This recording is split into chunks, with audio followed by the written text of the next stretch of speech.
On the day of surgery, the patients will come into the A wing, the second floor, to the day surgery area. Once they arrive at the A2 Welcome Center, they will be brought into a little cubicle area. They will change into a nightgown. They will have their information they did in pre-admission testing reviewed. They will have blood work. They'll do their vital signs.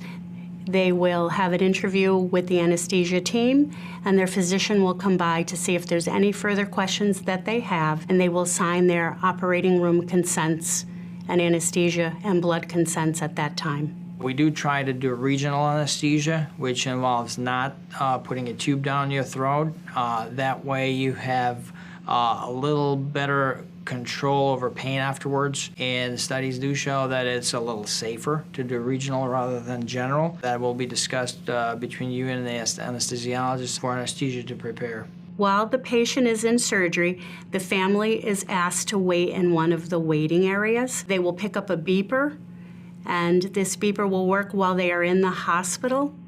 When the beeper goes off, they go back to the waiting area if they're not already there, and at that time, the surgeon will either come to the desk or he will pick up the phone and talk to the family about their loved one.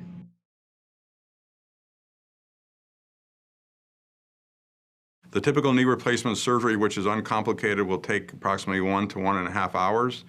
Sometimes it takes upwards of 2 to 2.5 hours if it's a little bit more complicated, usually an hour to an hour and a half.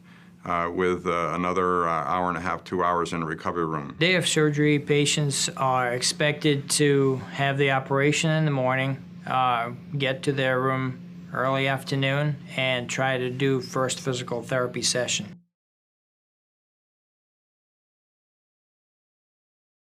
After the patient has surgery, they will stay on the A3 unit. The unit has an orthopedic, bariatric, and surgical services focus. Patients will stay on A3 and be taken care of by a team of experienced RNs and patient care technicians. After surgery, when the patient arrives on the unit, they will be greeted by the staff, oriented to the room, and they'll be introduced to the communication whiteboard that we use. The communication board is on the wall at the foot of your bed.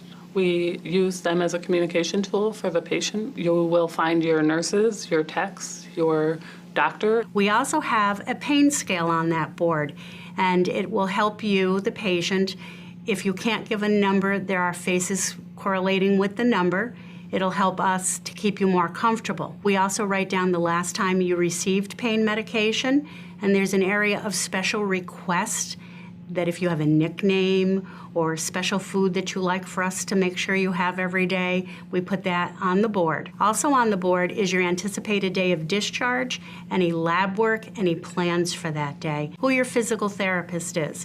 It is very concise as to all the things that the patient and the patient's family might like to know while they're in the hospital. On A3, we round with the patients frequently. We call that purposeful rounding.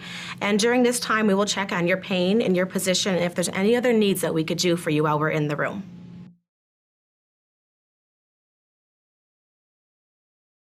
While in the hospital here on A3, we do a patient-nurse fall agreement, which we would have the patient sign once they got to the floor, and that would just help explain to them why we feel that they need to call for help, and they would use their call bell.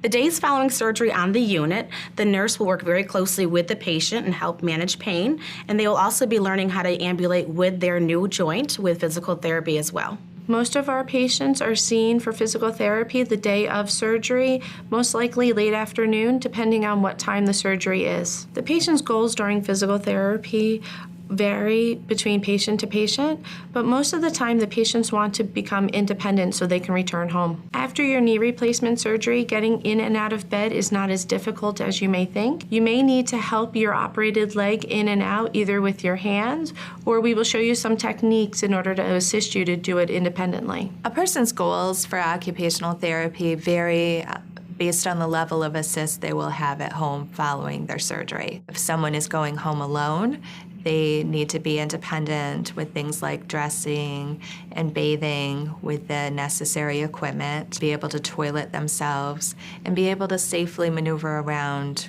with the walker. If a person is going home with assist from family, it may not be necessary to be completely independent, just at a level in which the family is able to manage their care.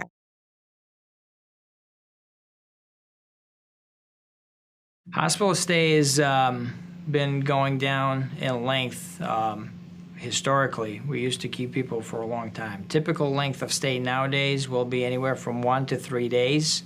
At 3 days, we will discuss with the patient about going to rehab. Most people are able to go home. The main criteria for going home is that your pain can be controlled with medications you can have at home. You need to achieve certain mobility goals. You should be able to get in and out of bed on your own, walk 100 feet or so, generally with a walker. You want to be able to go up and down a few stairs, get in and out of a motor vehicle. The goal is to have you so that you could take care of yourself in your own home with minimal assistance.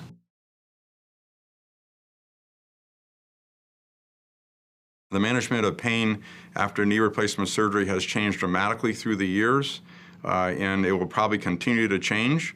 But we have many different modalities and ways of dealing with that. We use local injections of medications, and we have the ability to give either shots or pills if necessary. And when necessary after the surgery, our nurses on the floor are very experienced in helping patients get through this period of time. And characteristically, by the second or third day, patients are just taking pills for the pain, which they can easily take at home.